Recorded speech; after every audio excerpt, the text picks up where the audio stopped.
1년에 한 번 있는 부활절인데 이 부활절이 얼마나 우리에게 소중하고 귀한 절기인지 모릅니다. 그러니까 가만히 지난 주간 묵상을 하면서 참 우리 기독교가 다른 종교나 가르침, 사이비 종교 같은 것이다 포함해서 모든 종교보다 다르다는 생각을 해요.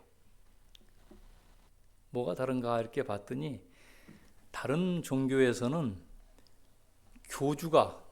종교를 만든 분이죠. 교주가 있으면은 다른 사람을 희생시켜 가지고 교주의 이름을 높여요. 그렇지요? 다른 사람을 다 희생시켜 가지고 교주의 이름을 높이고 막 웅성하게 하고 그러는데, 예수님은 기독교를 만드셨는데 오히려 당신이 희생을 하세요. 다른 종교는 다 어린아이들과 아주 안 좋은 작은 힘없는 사람들을 희생시켜 가지고 교주의 이름을 내려고 하는데, 예수님은 오히려 정반대로 자신을 희생해 가지고 다른 사람을 세워주는 것이에요. 오히려 죄인들을 위해 돌아가신다. 이런 것이 기독교의 독특한 점입니다. 그리고 또 한 가지 독특한 점은 바로 부활입니다. 어떤 가르침도 부활은 없어요. 다 죽음에서 끝나는 것이에요. 그래서 이제 금요일 날 말씀을 보내고, 예수님께서 금요일 날 오후 3시에 십자가에서 돌아가셨어요. 오후 3시에. 그러고 나서 12시부터 3시까지 온 땅에 어둠이 임했어요. 깜깜해진 거예요. 세상이 깜깜해졌다는 건 이제 하나님께서 아들을 십자가에 못 박으시고 나서 돌아가시니까 온 천지를 이렇게 햇빛을 가린 것이죠. 그래서 깜깜해졌어요. 예루살렘이 깜깜해져 있는데 3시간이 지나면서 이제 예수님께서 숨을 거두시고, 그리고 나서 이제 안치가 됩니다. 한번 생각해 보세요. 제자들의 입장을 생각해 보세요. 그 능력이 많으신 분, 풍랑을 향해서 잠잠해라 말씀하시면 풍랑이 잠잠해지고, 오병이어를 가지고 남자만 5,000명, 한 2만 명 사람을 먹이시는 그 능력의 주님, 병든 자가 와서 손만 얹으면 낫게 하시고, 말로만 해도 수십 리 떨어져 있는 사람들의 병을 낫게 하시는 전능하신 주님이세요. 그런데 그 주님을 따라갔던 많은 제자들의 바람에도 불구하고 그것을 다 물리치고 십자가에서 돌아가셨어요. 그러니까 주님을 따랐던 수많은 사람들, 주님을 사랑했던 사람들은 거기서 모든 것이 끝난 것입니다. 사실은 거기서 다 끝났어요. 소망이 없는 것이에요. 죽음에서 모든 것이 끝나요. 인간의 모든 일은 죽음에서 끝나는 것이에요. 죽음의 한계선을 넘어가지 못하고 거기서 다 죽고서 끝이 납니다. 그런 환경이 금요일 날 오후부터 시작되는 겁니다. 베드로, 야고보, 요한 모든 제자들이 다 함께 거기서 절망을 경험합니다. 주님을 사랑한 만큼 사랑을 더 많이 했던 사람들은 더 많은 절망을 경험하게 되죠. 제가 말씀을 보내면서 이런 것을 경험해야 된다 하면서 말씀을 몇 자 적어서 보냈어요. 근데 그렇게 처절한 절망을 경험한 사람들에게, 그 사람들에게 부활은 힘이 되는 것입니다. 그러니까 그냥 밋밋한 부활절을 밋밋하게 받아들이는 사람은 내가 아직 고난의 심연에 들어가 보지 못한 사람들이에요. 정말 고난의 심연에 들어가 있는 사람들은 부활의 아침이 얼마나 소중한가를 깨닫게 됩니다. 누가 부활을 가장 기다릴까? 누가 예수님의 부활을 가장 기다렸을까? 또 예수님의 재림은 부활과 같은 것이에요. 완전히 새로워지는 것이니까 누가 이 부활을 기다릴까? 가만히 생각하다 보니까 암 환자들이 그런 것 같아요. 암 환자들, 죽을 날을 며칠 앞두고 있는 분들은 정말 예수님이 빨리 오시면 좋을 것 같아요. 빨리 오시면 죽음의 단계를 거치지 않고 그 화로 속에 들어가서 몸이 없어지는 걸 보지 않고 새롭게 주님 만날 수 있겠다, 그런 생각을 할 것 같습니다. 또 어떤 이들은 예수를 믿지만 감옥에 있는 사람들, 종신형을 받고 더 이상 소망이 없는 사람들, 그분들은 예수님이 빨리 오길 바라실 것 같아요. 또 어떤 분들인가 하면 요양원에 누워있는 사람들, 지난주에도 어머님을 뵈러 요양원에 갔다 왔는데 한 번씩 갔다 오면 마음이 안 좋아요. 요양원 냄새도 그렇지만은 마음이 안 좋아요. 이게 살아있지만 존귀하지가 않아요. 콧줄을 끼고 전부 다 누워서 의식 없는 분들도 많고, 또 의식이 있어갖고 말을 해도 움직이질 못하는 사람들이에요, 다. 그러다 보니까 이렇게 볼 때마다 괴로워요, 갈 때마다. 그래도 살아계실 때 가면은 또 반겨주세요. 왔냐 그러시면서. 그래서 뵀는데 정말 그분들이 주님 재림을, 부활을 기다릴 것 같아요. 누구라도 아마 그럴 것 같습니다. 누가 예수님의 부활, 예수님의 재림을 기다릴까? 정말 극한 고난 가운데 있는 그분들이, 북한에 있는 기독교인들, 중국의 지하교회에 있는 교인들, 감옥에 있는 사람들이 그런 일을 기다릴 것 같다 생각하고, 요즘은 또 이란에 있는 기독교인들이 주님의 부활을, 재림을 기다릴 것 같습니다. 이란에요, 8천만 명 가운데 10%가 기독교인이랍니다. 800만이나 돼요.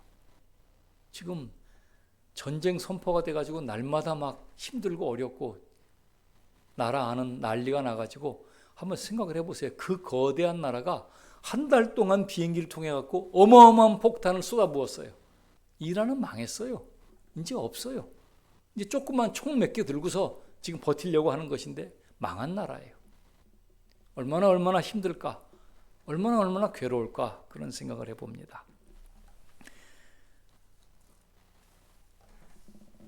우리는 기독교의 핵심인 부활을 믿는 사람들입니다. 어느 종교에도 가르침이 없는 부활을 우리는 믿는 사람들입니다.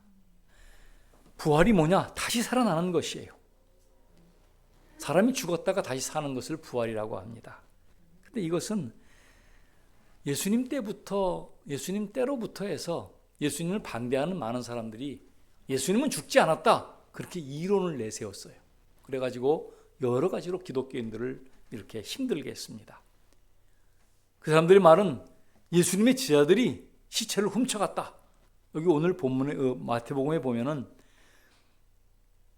그들이 장로들과 함께 모여 의논하고 군인들에게 돈을 많이 주며 이르되, 너희는 말하기를 그의 제자들이 밤에 와서 우리가 잘 때 그를 도둑질하여 갔다 하라. 군인들이 돈을 받고 가르친 대로 하였으니 이 말이 오늘날까지 유대인 가운데 두루 퍼지더라. 제자들이 시체를 가지고 갔다, 이런 말을 퍼뜨렸어요. 또 어떤 사람들은 그럽니다. 로마 당국이 혹은 아리마대 요셉이 시체를 치워버렸다. 자기 무덤에 안장한 사람이니까 그냥 치워버렸다, 이렇게 말을 전하기도 해요. 또 어떤 사람들은 그래요. 여자들이 예수님의 무덤을 잘못 찾아가서 빈 무덤에 갔다, 그렇게 말하기도 합니다.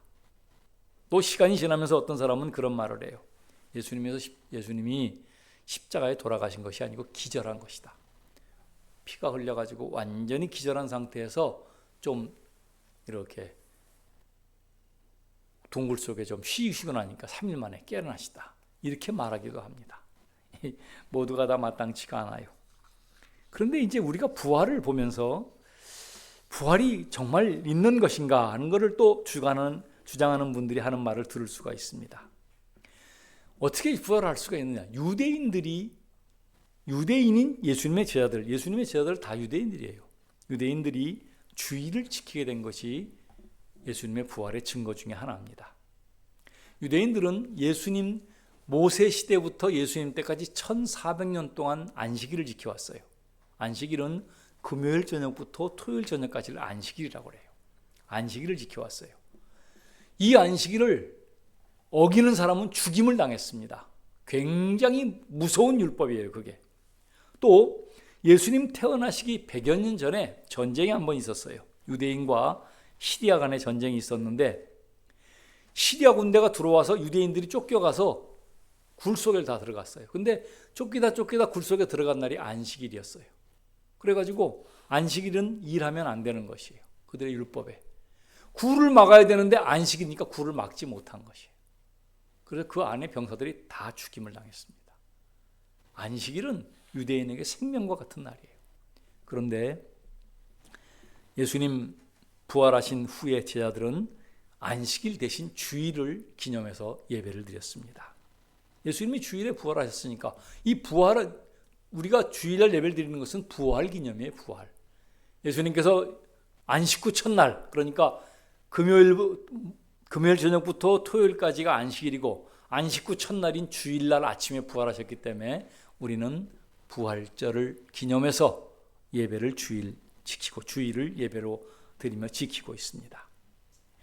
또 예수님이 부활했다는 증거 또 한 가지는 예수님의 제자들의 증거와 순교입니다. 예수님의 제자들은요, 예수님이 천국 가신 다음에, 승천하신 다음에 계속 기독교 핍박을 받았어요. 로마 정부의 핍박을 받아가지고 제자들이 나가서 한 말은 딱 한 가지예요. 예수님 승천하신 다음에는 제자들이 나가서 뭐라고 그랬냐면 예수님께서 부활하셨습니다. 그거를 증거하고 다녔어요. 예수님이 부활했습니다. 성경대로 십자가에 돌아가시고 성경대로 부활하셨습니다. 그 말을 전하고 다녔어요. 그러니까 로마 사람들이, 제사장들이 그게 싫은 거예요. 저것들이 또 저런 말을 한다고 잡아 데려다가 고문을 하기도 하고 핍박을 주기도 하고 여러 가지로 말을 했는데, 제자들은 예수님 십자가에 못 박힐 때 다 도망간 제자들이 전부 다 도망갔어요. 어떤 제자는 혼입을 입다가 처자니까 혼입을 벗어버리고 벌거 벗은 몸으로 도망갔다고 성경이 되어 있어요. 그렇게 겁쟁이들이 다 와가지고 죽이겠다는 위협과 협박에도 불구하고 예수님은 부활하셨습니다. 그 말을 하는 것이에요. 죽이겠다고 그래도 아니요, 죽어도 괜찮습니다. 난 죽으면 부활합니다. 주님과 같이. 그렇게 말씀을 전하며 살았습니다. 그러니까 예수님을 믿지 못했던 친동생 야고보, 예수님의 동생이 4명인데 야고보, 시몬, 요셉, 유다 4명이 있는데 그 제일 큰 동생도 예수님 믿지 않았어요. 자기랑 어렸을 때 같이 살았던 그 형님이 세상을 구원할 구세주라고 하니까 안 믿었어요. 안 믿고 있었는데 이분이 예수님 부활을 만났어요. 부활하신 예수님 만나고 나서 회심을 했어요. 동생들도 다 회심을 하고 교회에 들어와서 나중에 예루살렘 교회의 대표가 돼요. 그래가지고 회의를 주관하는 것이 사도행전 15장에 나옵니다. 그러니까 예수님 부활을 만난 사람들은 모두가 다 완전히 변했어요. 다 완전히 이전의 사람과는 전혀 다른 사람이 돼서 부활의 은총으로 예수 그리스도의 복음을 증거했습니다. 또 예수님의 부활했다는 증거는 교회의 부흥과 기독교의 확산입니다.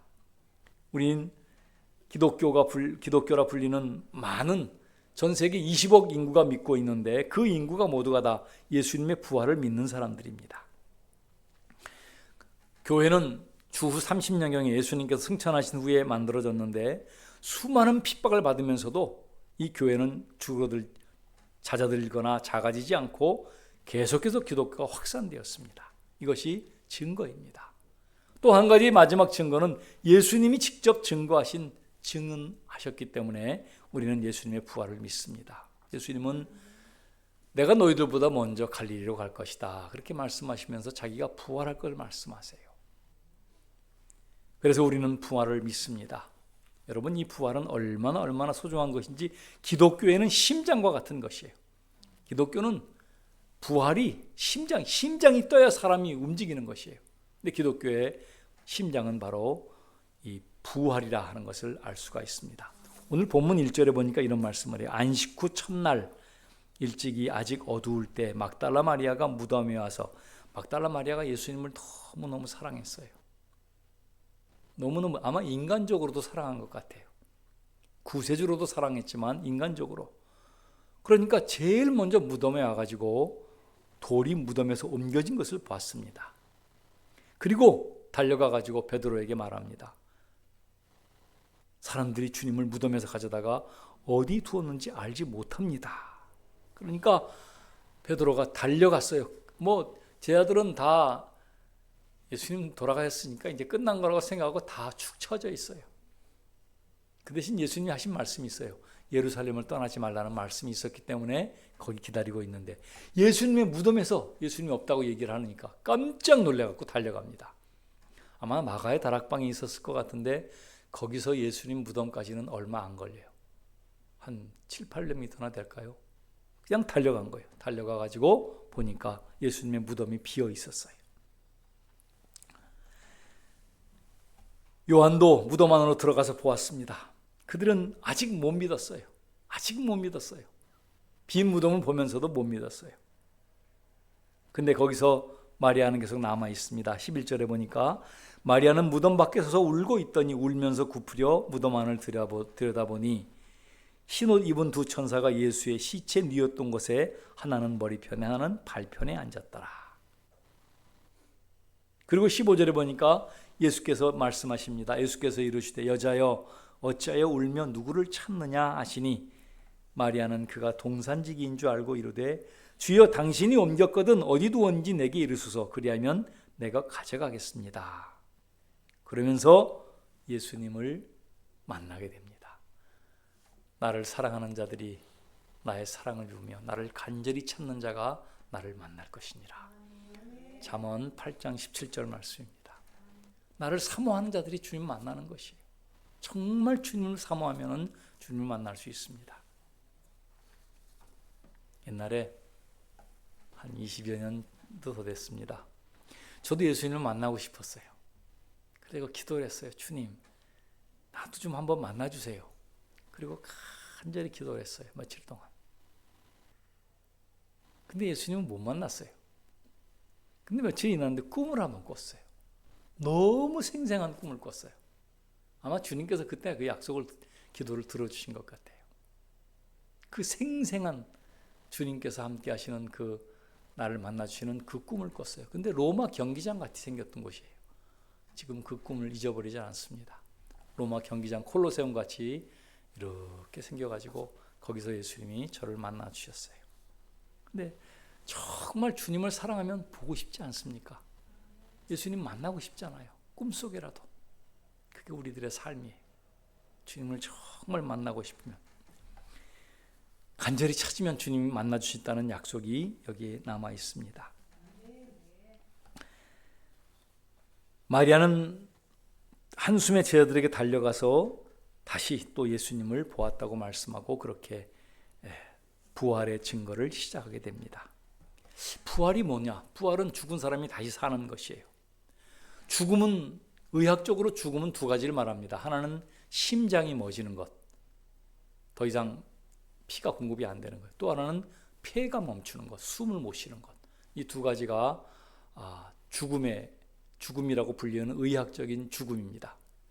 근데 우리 몸은 세포로 되어 있기 때문에 심장이 멈추고 폐가 멈춰도 우리 세포는 살아있어요. 얼마 동안. 근데 특별히 손톱 끝에 있는 이 말초신경들은 다 살아있어요. 그래가지고 돌아가셨는데 손톱이 자라나요. 이렇게 2, 3일 동안. 그런 걸 볼 수가 있습니다. 그래서 손톱을 나중에 다 깎아주고 그렇게 합니다. 부활은 완전히 죽은 자가 다시 사는 것이에요. 근데 이 부활을 이제 그 당시 조금 어려운 말인데 일원론과 이원론이 있어요. 히브리는 동양과 서양으로 얘기하면 좀 편할 것 같아요. 예루살렘은 동양이에요. 동양. 근데 로마는 서양이에요. 그래서 예루살렘에 있는 사람들은 이원론을 믿었어요. 그리고 로마를 중심으로 있었던 사람들은 힐랍 철학을 믿었기 때문에 이원론을 믿었어요. 이원론을 믿은 사람들에게 죽음은 뭐냐면 영과 육이 분리되는 걸 죽음이라고 그래요. 우리가 그렇게 저도 이제 설교를 하면서 이렇게 안내할 때 제일 편해요. 그게 설명하기가. 사람이 이렇게 몸과 영혼이 같이 있어요. 한 몸이 한 몸 이렇게 있다가 영혼이 쑥 빠져나가요. 그러면 몸은 가라앉는 거예요. 이게 죽음이에요. 이게 이제 헬라 철학에서 말하는 죽음의 개념이에요. 그런데 히브리의 죽음 개념은 달라요. 히브리는 이론론이에요. 다시 말하면 영과 육이 같이 죽는 것이에요. 영이 떨어나가는 것이 아니고 몸과 영이 하나고 이론론이 하나예요. 하나인데 죽는 것은 뭐냐? 죽음이에요. 그래서 헬라 철학에서 부활은 뭘 설명하는가 하면은 떠나갔던 영혼이 다시 돌아와서 이 몸을 다시 합해지는 것을 부활이라고 그래요. 이것도 부활의 신비가 있기 때문에 이것을 이제 설명을 하지만은 그게 설명은 완전하지는 않습니다. 일단 이해를 하시라 이 말이에요. 영혼과 육신이 분리되었다가 이것이 죽음이라고 한다면 다시 모아지는 것이 이것이 예수님의 재림할 때 다시 모아지는 거예요. 그러니까 사람들이 걱정하잖아요. 우리 몸은 땅속에 들어가서 화장을 했고 다 없어졌는데 어떻게 우리 몸이 나옵니까? 걱정할 수 있지요. 이원론으로 생각하면 그럴 수 있어요.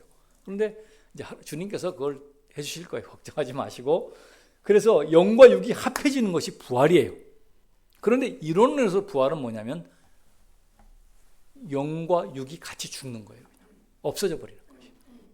완전히 죽은 사람들이 다시 몸으로 부활하는 것이. 몸의 부활을 말해요. 몸의 부활. 그러니까 예수님의 부활체는 음식을 잡숫기도 하셨고 또 순간 이동도 하셨어요. 바닷가에서 고기를 해드리니까 잡수셨어요. 순간 이동도 하시고 그 대신 피곤하지는 않지요. 몸이. 이걸 부활체라고 그래요. 부활체. 뭐 나중에 주님 만나봐야 알지만 어쨌든 그 모양으로 이 히브리 철학에서는 히브리 유대인들에게서 부활은 뭐냐면 완전히 죽었다가 살아나는 것이에요. 어느 쪽을 설명해도 상관은 없어요. 왜냐하면 우리 이성 너머에 있는 것이에요.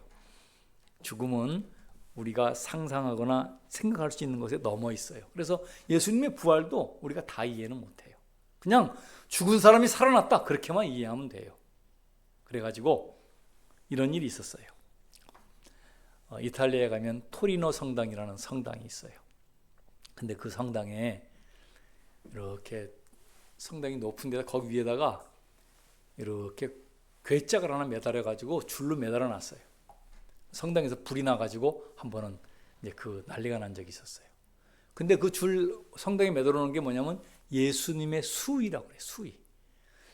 유대인들은 이렇게 긴 수위를 가지고 시신을 높여놓고 이렇게 수위를 덮습니다. 그런 다음에 꽁꽁 매는 거예요. 양쪽으로 이렇게. 그러면은 그것이 이제 장사 지내는 법인데 예수님께서 수위를 입고 있다가 부활하실 때 어떤 모양으로든지 뭐 빛이 확 나오면 제일 우리가 이해하기 편하겠죠. 빛이 확 확산하면서 그 빛이 수위에 쪼였다는 거예요. 그래가지고 그 수위를 아직 과학적으로 입증되지 않은 아직 과학이 덜 발달되어 있으니까 과학이 발달될 때까지 그 수위를 여기다 아무도 가져가지 못하게 천장에 매달아 놓은 거예요. 그래가지고 수위에 대한 논란이 있었어요. 한동안. 그래가지고 로마 카톨릭에서 그거를 수위를 오픈해가지고 이렇게 보여주기도 하고 전시도 하고 그런 때가 있었어요. 근데 이제 과학적으로는 조금 그럴 수도 있다고 하는 사람도 있지만 과학자들이 볼 때는 그건 아니지요 라고 얘기하기도 해요. 그래서 그런 논란도 있었습니다. 그러니까 어쨌든지 수위가 만약에 정말 그것이 사실이라면 그 수위가 사실이고 예수님의 부활하신 모습이 맞다면 거기에 보통 사진이 나와요. 이렇게 예수님의 수위 찍으면 다 나와요. 근데 그것을 증거로 하기는 조금 부족해요. 왜냐하면 우리의 믿음은 수위가 없으면 안 믿을 거예요. 수위가 만약에 가짜라고 하면 예수님 부활한 거 안 믿으시겠어요? 그건 아니잖아요. 그러니까 예수님이 부활한 수위 그거 문제는 한때 이렇게 집중받아갖고 했지만은 그거하고는 상관이 없어요. 정말 예수님의 부활의 그 가장 큰 증거는 제자들이라고 보시면 돼요. 제자들과 500의 형제들. 어떻게 예수님 십자가에 못 박힐 때 다 도망갔던 사람들이 예수님의 부활을 증거하면서 다 죽었어요. 다. 그거 증거하다가 목베임을 당하고 창에 찔림을 당하고 가마솥에 들어가 다 죽임을 당하고 다 죽었어요. 뭐 하다가? 부활을 증거하다가. 그러니까 우리는 그것을 믿게 되는 것입니다. 예수님의 부활이 무슨 의미가 있느냐? 예수님의 부활은 예언의 성취입니다. 아주 오래전부터 예언되어 있어. 하나님께서 선지자들을 통해 가지고 구세주를 보내서 부활시켜서 이렇게 할 것이다라는 예언들이 그대로 있었어요.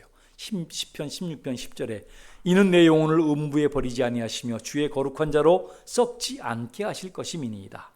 주께서 생명의 길로 내게 보이시리니 주의 앞에는 기쁨이 충만하고 주의 우편에는 영원한 즐거움이 있나이다.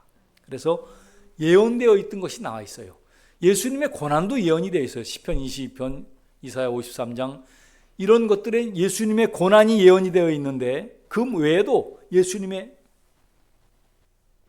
부활도 예언이 됐어요. 예수님께서 직접 말씀하셨어요. 요나가 밤낮 사흘을 큰 물고기 뱃속에 있었던 것 같이 인자도 밤낮 사흘을 땅속에 있으리라. 예수님 직접 하신 말씀이에요. 나도 땅속에 있으면서 3일 만에 부활할 것이라는 것을 말씀하십니다. 그래서 예수님의 부활은 예언의 성취입니다. 또한 예수님의 부활은 하나님 구원 계획의 완성이에요. 정말 예수님 제자들이 낙담했던 것 같이 그때 예수님이 십자가에 못 박히고 나서는 다 끝난 줄 알았어요. 다 끝이 났어요. 사탄도 자기가 승리했다고 생각했어요. 이제는 예수가 죽었어. 모든 게 끝난 거야. 그런데 거기에 하나님의 신의 한 수가 나타납니다. 바로 부활입니다. 죽은 자가 살아나는 부활.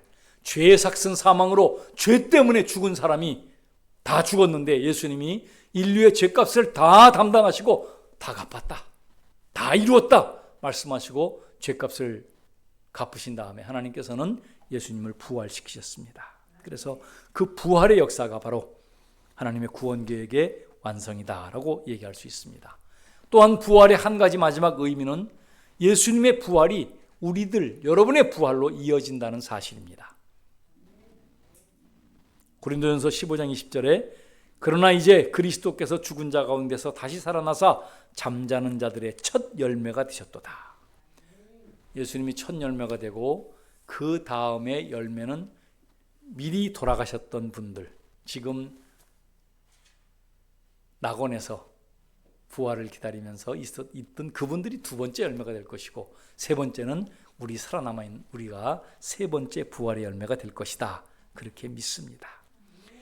자, 바울 사도의 말을 듣고 정리합니다. 보라, 내가 너희에게 비밀을 말하노니 우리가 다 잠잘 것이 아니요. 여기 잠잔다는 말은 죽는다는 말입니다.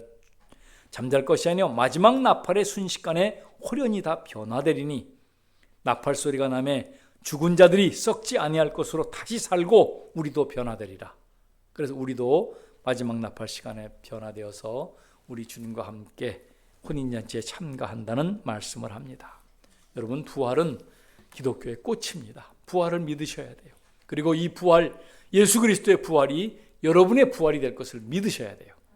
한 명도 빠짐없이 다 부활하게 될 것입니다. 예수를 주로 믿는 모든 이들은 다 부활에 참여하게 될 것입니다. 이 부활에 참여하지 못하는 자가 복이 없는 사람이고 고난받는 사람이에요. 여러분 모두는 다 예수 그리스도를 주로 믿는 모든 이들은 부활에 참여하게 될 것입니다. 예수님은 부활하셨습니다. 사망의 올무를 깨뜨리셨습니다. 이제 부활을 믿는 여러분, 이제는 이 부활을 전할 차례입니다. 이제는 전해져야 되는 것이에요. 이 부활의 소식을 전하기 위해서 수많은 선교사님들이 목숨을 잃었고 또 우리 선교사님들도 지금 세상에 나가서 3만 5천 명 되는 모든 선교사님들이 예수 그리스도의 부활을 증거하고 있습니다. 이 부활을 우리도 증거하고 우리도 부활 가운데 살고 낙담하지 말고 주저앉지 말고 부활하신 주님을 의지해서 다시 한번 부활의 아침을 맞이하였으니 이제는 부활의 증거자로 살아갈 수 있기를 주의 이름으로 축원합니다. 기도합니다. 하나님 아버지 감사합니다. 예수 그리스도의 부활을 믿는 성도 가운데 있으니 얼마나 감사한지요. 예수님의 제자들이 부활을 증거하기 위해 살다가 모두 순교하셨습니다. 우리가 그 자리에 가서 순교하지는 못한다 할지라도 우리도 이제 우리의 남은 삶을 예수님의 부활을 증거하는 부활의 증인으로 살아갈 수 있도록 도와주시옵소서. 예수님 이름으로 기도하옵나이다. 아멘.